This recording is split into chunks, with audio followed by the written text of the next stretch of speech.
Assalamualaikum warahmatullahi wabarakatuh. Kami dari kumpulan 10 iaitu Junaidi, Abdul Nasir, Nur Huda, Nur Najiyah, Nur Syafiqa, Nurul Atika dan Siti Nadira akan membentangkan tajuk Wanita, Keluarga dan Masyarakat. Saya Nur Huda akan menghuraikan pengenalan dan ciri wanita. Pengenalan wanita, keluarga dan masyarakat. Adalah makhluk yang lembut dan penyayang kerana perasaannya yang halus. Wanita yang diibaratkan seperti tulang rusuk yang bengkok bukan bermakna satu kekurangan, tapi adalah penyempurnaan. Wanita mempunyai tanggungjawab dalam pembangunan keluarga dan masyarakat. Keluarga adalah satu institusi yang amat penting dalam Islam. Ia merupakan asas kepada pembentukan masyarakat. Keluarga memainkan peranan yang penting dalam membentuk peribadi individu yang baik. Masyarakat ialah gabungan manusia yang diwujudkan atas ikatan syariah yang bermatlamatkan kehidupan yang sejahtera dan aman. Masyarakat merangkumi seluruh hubungan kemasyarakatan yang saling berkait antara satu sama lain. Seterusnya ialah ciri wanita yang baik, yaitu beriman kepada Tuhan, menjaga kehormatan diri dan taat kepada suami. Beriman kepada Tuhan merupakan perkara yang paling asas. Wanita haruslah tahu menjaga akhlak agar dipandang tinggi dan dihormati kerana mereka berusaha untuk menghindari daripada perbuatan-perbuatan negatif yang boleh menjatuhkan maruah mereka. Wanita yang baik akan menjaga kehormatan diri mereka. Mereka akan sentiasa berhati-hati dalam menjaga perlakuan dan menggunakan tutur bahasa yang lemah lembut untuk menjaga kehormatan diri dan maruah mereka. Akhir sekali, taat kepada suami. Wanita yang baik akan taat kepada suaminya dan melayani suami dengan baik. Wanita yang mentaati suami akan mendapat kebahagiaan rumah tangga dan dipandang mulia oleh wanita lain. Hak wanita menurut Islam yang pertama ialah hak wanita dari segi melindungi diri. Mengikut mazhab Hanafi, wanita yang telah sampai umur dan berakal sama ada masih dara atau janda boleh mengawinkan dirinya dengan sesiapa sahaja yang dia sukai. Walau bagaimanapun, sekiranya dia menikahkan dirinya dengan lelaki yang tidak setaraf, walinya boleh memprotes untuk tujuan membatalkan pernikahan. Seterusnya ialah hak wanita dari segi kesaksian. Antara kes-kes yang lazimnya diketahui oleh wanita sahaja, contohnya kes-kes sakit puan termasuk keaiban wanita dan lain-lain. Dalam kes ini, menurut Al-Imam Abu Hanifah, kesaksian wanita diterima kerana kebiasaannya mereka lebih mengetahui berbanding dengan lelaki. Selain itu, hak wanita menurut Islam dari segi hak dalam rumah tangga. Hak wanita yang dibincangkan ialah hak wanita sebagai isteri. Antaranya ialah mas kawin, iaitu seorang isteri berhak mendapat mas kawin daripada suaminya sendiri. Akhir sekali, hak wanita menurut Islam dari segi pusaka. Islam telah memberi hak kepada wanita untuk mewarisi harta peninggalan ibu bapa mereka, suami-suami dan saudara mereka. Dalam surah Al-Nisa ayat 11 ada dijelaskan kadar harta pusaka yang diperoleh oleh anak-anak dan ibu bapa. Tanggungjawab wanita menurut Islam sebagai makhluk ciptaan Allah SWT. Sebagai contoh, ketika anak-anak masih kecil, tumpuan mesti diberikan kepada mereka, didik mereka supaya menjadi pelapis pada masa yang akan datang. Namun pada masa yang sama, wanita tidak boleh meninggalkan medan dakwah sepenuhnya atas alasan mendidik anak. Tindakan ini akan membawa kepada kerugian. Selain itu, tanggungjawab wanita dalam masyarakat dan bangsa. Pertukaran pendapat di kalangan institusi wanita Islam juga merupakan salah satu perkara yang amat diperlukan. Begitu juga dengan amalan tolong-menolong secara berterusan bagi memberikan galakan kepada institusi yang baru muncul bagi meneruskan khidmat baktinya. Seterusnya ialah tanggungjawab wanita dalam ekonomi. Penglibatan wanita dalam pembangunan ekonomi telah menyebabkan perubahan dan peningkatan dramatik. Kebanyakan wanita tidak lagi bergantung sepenuhnya pada suami dalam memenuhi keperluan ekonomi keluarga. Malahan wanita mula memikirkan pendapatan pribadinya sebagai satu bentuk penjagaan material bagi keselesaannya dalam menjalani kehidupan seharian. Akhir sekali, tanggungjawab wanita sebagai seorang ibu. Peranan wanita sebagai ibu kepada anak-anak dalam menjaga dan mendidik merupakan antara fungsi utama yang perlu dimainkan oleh mereka. Hampir kesemua budaya menunjukkan bahawa peranan tradisional wanita adalah melibatkan penjagaan dan mendidik anak, memenuhi keperluan suami dan keluarga. Seterusnya adalah hak dan ciri keluarga dalam pandangan Islam. Yang pertama, kita lihat daripada aspek hak keluarga dalam pandangan Islam. Dalam pandangan agama Islam, hak keluarga dapat dibahagikan kepada dua, iaitu hak suami dan hak isteri. Hak suami yang pertama adalah hak untuk memimpin keluarga dalam mengejar keredaan Allah. Selain itu, dalam pandangan Islam, suami juga berhak untuk mendapatkan ketaatan dan kesetiaan daripada isteri. Suami juga berhak untuk dilindungi dan ditutup aibnya. Seterusnya, hak isteri dalam pandangan agama Islam. Hak isteri yang pertama adalah hak untuk mendapatkan nafkah zahir dan batin daripada suami. Selain itu, hak isteri juga adalah hak untuk mendapatkan perlindungan dan tempat tinggal.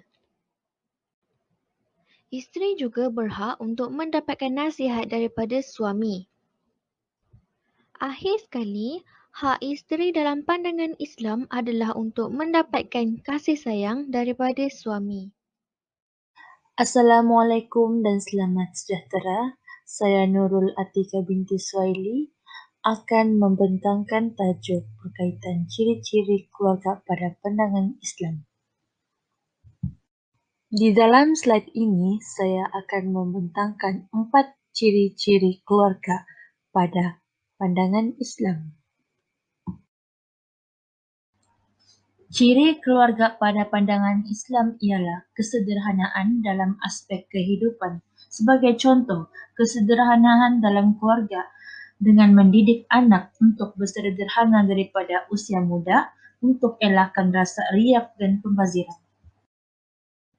Ciri kedua ialah keadilan dalam sesebuah keluarga. Adil bermaksud sesuatu yang bertentangan dengan sifat zalim. Adil dalam keluarga bermaksud adil dalam hal tanggungjawab, kasih sayang, layanan, dan lain-lain.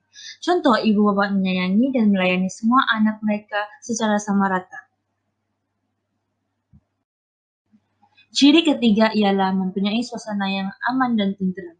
Keluarga yang amalkan perasaan kasih sayang dapat menyebabkan anggotanya merasa aman, sejahtera, dan pergaulan yang baik dapat diamalkan. Ciri yang terakhir ialah berpegang kepada iman dan takwa. Sesebuah keluarga yang mengamalkan iman dan takwa dalam kehidupan mereka pastinya akan menemui kebahagiaan di dunia dan di akhirat. Sekarang, kita teruskan dengan hak dan tanggungjawab masyarakat. Hak masyarakat. Masyarakat merupakan komuniti manusia yang tinggal bersama-sama di suatu tempat mengikut cara dan ukuran yang tertentu. Antara hak masyarakat ialah yang pertama, hak untuk hidup. Allah Subhanahu Wa Taala menganugerahkan hak untuk hidup kepada semua hamba-Nya tanpa mengira ras, jantina, bangsa ataupun agama. Oleh itu, tiada seorang pun manusia yang berhak mengambil nyawa orang lain disebabkan oleh hasrat dengki. Yang kedua, hak untuk memenuhi keperluan ekonomi. Dalam Islam, masyarakat boleh memenuhi keperluan mereka mengikut kemampuan masing-masing. Namun, mereka harus ingat bahawa setiap harta yang dimiliki terkandung hak orang lain seperti golongan fakir miskin.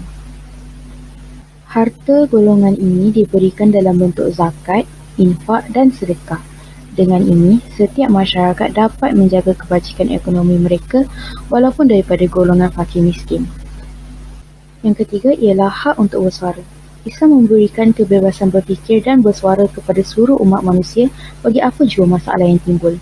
Hal ini demikian kerana pendapat seseorang dapat meningkatkan kebajikan di samping dapat membuka mata pihak lain sekiranya berlaku ketidakadilan atau kezaliman. Keempat ialah hak mendapatkan kemerdekaan.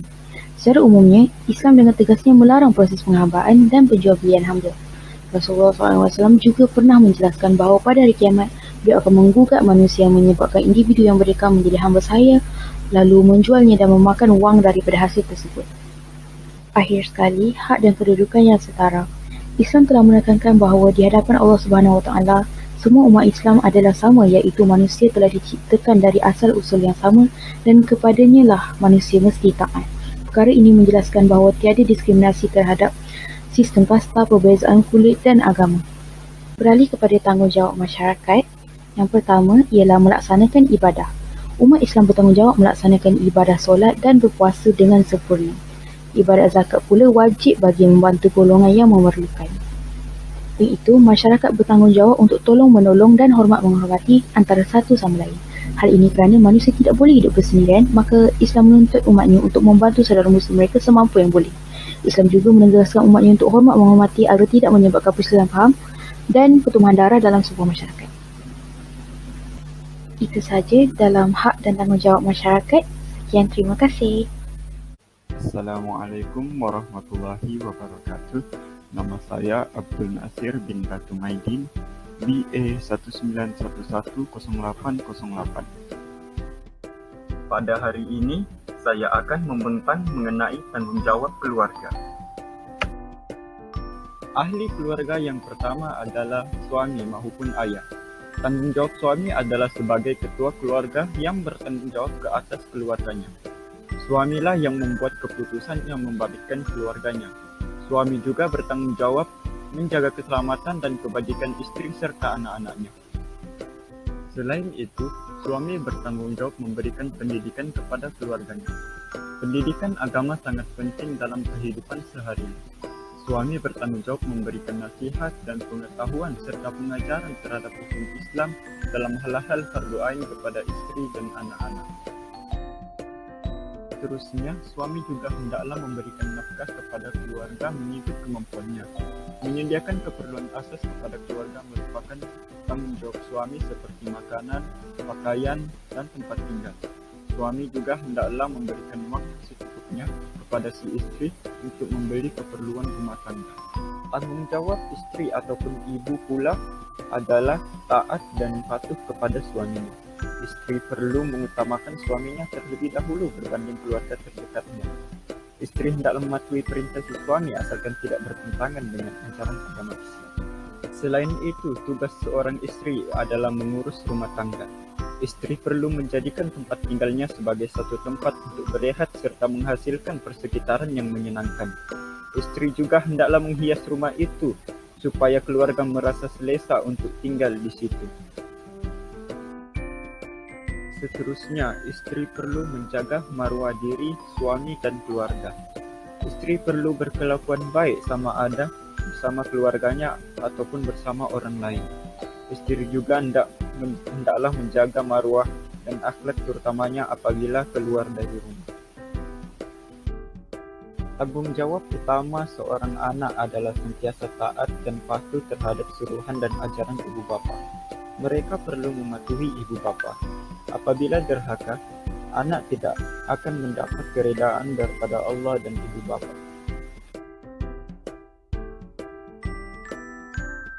Seterusnya, tugas anak-anak adalah memenuhi keperluan keluarga. Ibu bapa sering memerlukan bantuan anak-anak untuk melaksanakan sesuatu keperluan. Oleh itu, anak-anak perlu mematuhi permintaan ibu bapa dan mengutamakannya berbanding melakukan tugas lain. Assalamualaikum, nama saya Junaidi bin Johari, nomor metrik PS 1911010137. Oke, seterusnya saya akan membentangkan tentang kesimpulan. Secara kesimpulannya, wanita dalam pandangan Islam merupakan makhluk yang mempunyai roh yang sama dengan lelaki, tetapi mempunyai keadaan fizikal yang berbeza dengan lelaki, iaitu sifat mereka yang lembut dan tidak keras. Wanita yang baik akan sentiasa dapat menjaga hubungannya dengan Tuhan dan menjaga kehormatan dirinya dalam berbagai aspek. Perkara ini adalah disebabkan sudah menjadi tanggung jawab mereka dalam pembentukan dan pembangunan keluarga dan masyarakat Islam. Wanita merupakan titik utama dalam pembentukan keluarga. Perkara ini jelaslah menunjukkan hak wanita perlulah sentiasa dijaga dan dipelihara kerana dapat Selain itu, keluarga adalah satu institusi kecil yang wujud hasil daripada perkawinan antara lelaki dan wanita secara sah di sisi agama. Keluarga terdiri daripada sepasang suami dan istri serta anak-anak yang mereka miliki. Mereka mempunyai peranan dan tanggung jawab sama ada dari segi ekonomi dan sosial. Perkara ini sangat penting dalam sesebuah keluarga bagi mewujudkan pembinaan keluarga yang bahagia di sisi agama dan masyarakat. Keadaan sesebuah keluarga yang bahagia dan harmoni akan menjadi satu kejayaan dalam agama kerana dapat mewujudkan suasana masyarakat Islam yang baik serta dapat meningkatkan imej agama. Seterusnya, masyarakat adalah satu konsep dalam memahami hubungan antara sesama manusia.